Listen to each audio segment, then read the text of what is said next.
So I probably should apologize because I'm going to get passionate on your butt today. Not a rant, but this is definitely something I believe in. Today we're talking about Indigenous success. What is the secret to Indigenous success? And it may not be what you think, but this is something I believe with everything in me. Let's talk about it.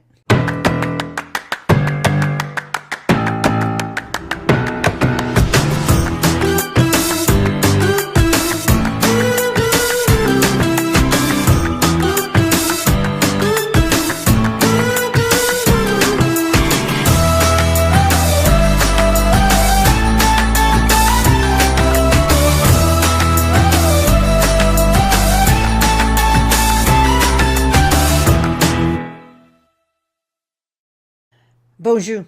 Mishko Paganon, Quainadishnagas Mungdo Dam. Hi, everybody. My name is Sandy Boucher.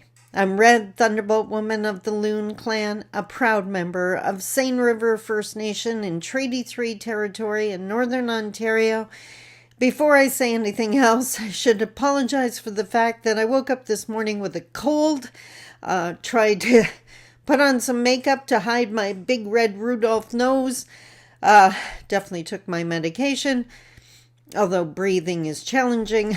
Not to any extent. Don't go calling 911 here. I'm fine. It's just a cold. It's just annoying. You know what? It's probably not a cold. It's probably seasonal allergies. Who cares? That's not what this video is about. Focus, Andy, focus.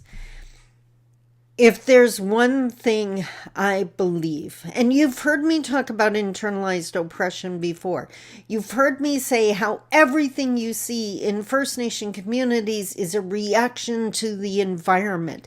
We are reacting to the oppression and the discrimination, the violence, the acquiescence, and the nonviolent resistance are all natural reactions to oppression. You have heard me say that Indigenous people in Canada are flowers trying to grow in soil doused in gasoline. It is imperative for us to find good soil.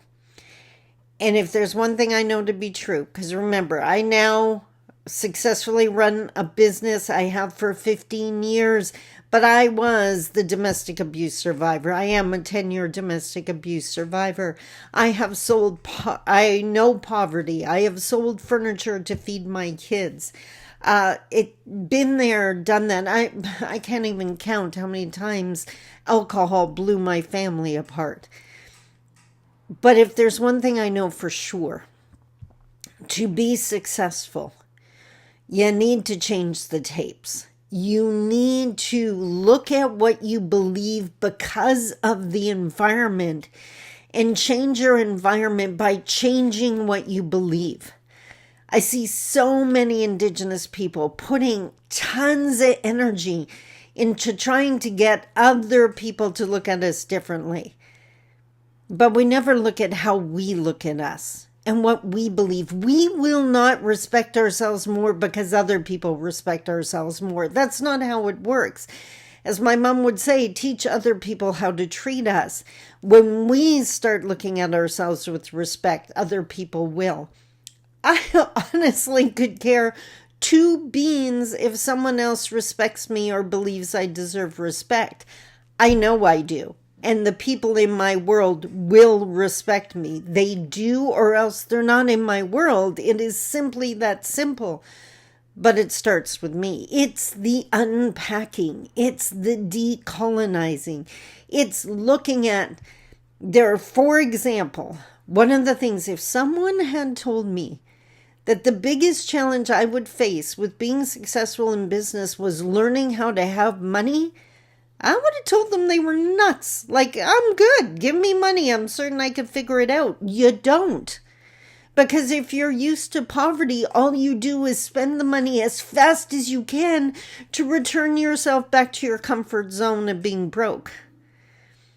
You got to learn to keep the money in the bank. You got to learn to build your own safety net. You got to focus on what you think of you, not what other people think of you. And you got to unpack those stereotypes. I bought the stereotype that successful people were successful because they ripped other people off. Guess what? If you think every successful person is a bad person, you're never going to become a successful person, because your own internal dialogue and your own internal settings are going to stop you from being successful because you don't want to be a bad person. Guess what I discovered? It has nothing to do with money. I have met poor people that are jerks. I have met rich people that are jerks. I have met rich people that are kind. I have met poor people that are kind. I honestly believe money's a magnifier. Whatever you're doing, money will just allow you to do more of it. So if you're helping people, more money's going to help you help more people. If you're self-destructing, then it's going to be dangerous for you to have more money. So, bottom line, start looking at what you believe about yourself. I have no idea what's wrong with my cat, but I'm going to throw her out a window soon. No, I'm not. She's meowing like crazy. She wants some TLC. She'll get it after the video. Don't worry. But you seriously got to look at what are the stories you're telling yourself. Why are you not going to school? Because you honestly believe it's not going to help you? That's a story you're telling yourself. Are you not starting your own business because you don't believe you could figure it out? That's a story you're telling yourself. If another person could do it, so can you. What's that phrase or quote Ed Milet says all the time? If you want to learn the path to the future, ask the people coming back. Or what your future is, ask the people coming back. I totally murdered that quote. Maybe I'll put it in the text underneath. But there are so many successful people out there you can learn from. And if you don't know them, there's this thing called YouTube. You can just go on there. So why am I so pumped about this today? Because I started reading this book, We Should All Be Millionaires. And this is written by a Black woman. She's acknowledging the racism. She's acknowledging there's one thing. She was talking about, what does she call it? The thought process or something. Rewiring the stories you tell, your thought work. That's what it's called. And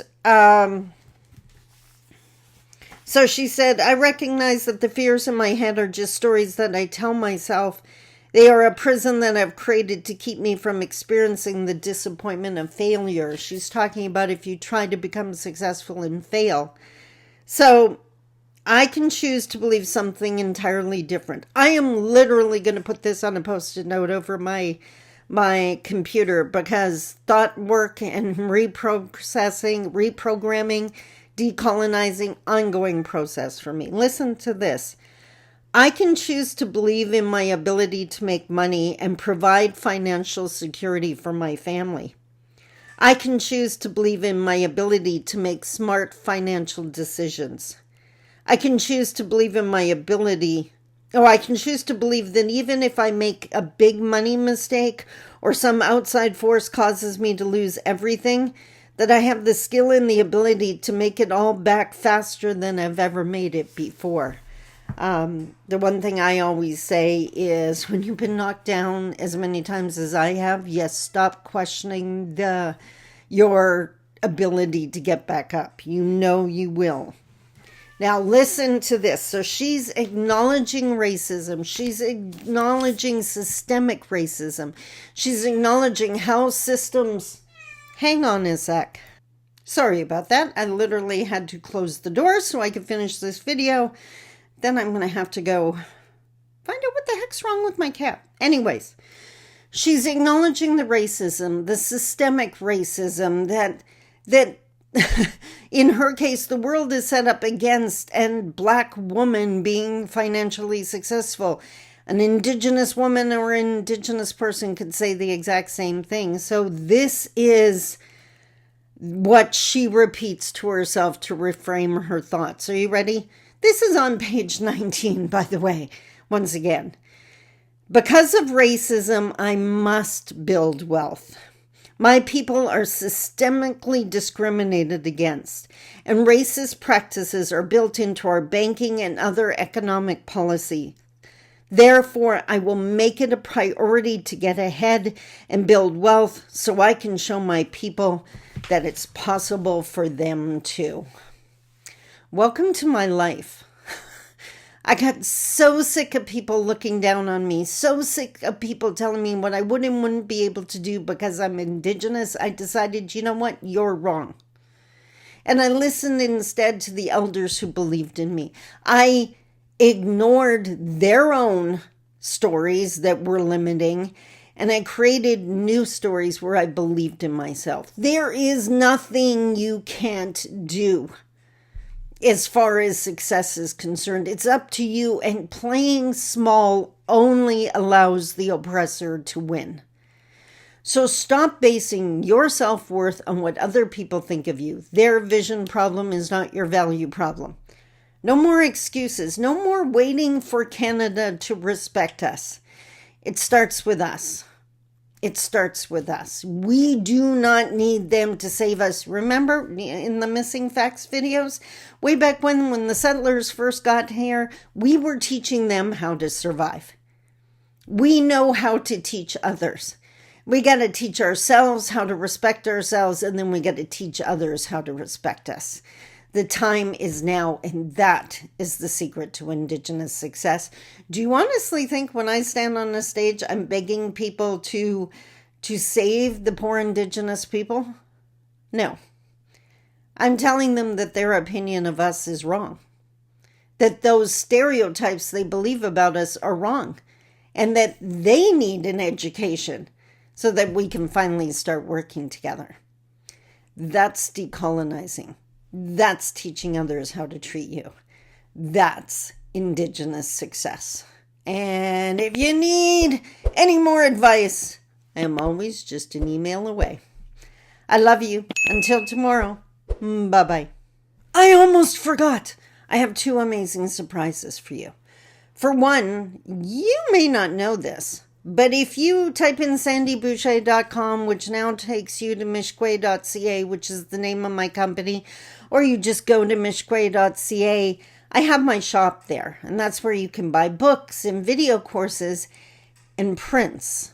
Prints that are most often poems out of my books that I've put, I haven't done it, my graphic designer has put a killer background on it, and you can purchase these prints. Well, going forward from this point on, they are all downloadable, and they are 99 cents. So if you want to give someone a gift and your money is tight, you download one of these. You get it printed for $3-4 onto cardstock paper at your local print shop. You throw it in a frame from the dollar store, and it's an amazing gift. Or you just print it and hang it over your computer or near your mirror in the morning so that you are inspired. So all of my prints from now on, downloadable, 99 cents. And the second piece of news, Honorary Indian Decolonized. My first book went through a decolonization process, kind of like I was talking about in this video, or in the video I did on September 23rd, depending on when you're watching this. And great news, Honorary Indian Decolonized, the second version of that book, will be available for purchase on September 30th. That seems fitting to me. That's the way to honor the survivors. That's the way to honor our endurance and resilience by putting out into the world the book that has helped so many people through their grief and their struggles. This is my first book, reworked with my wisdom added in. All of the powerful entries are still in there, the ones that have resonated with people over the years.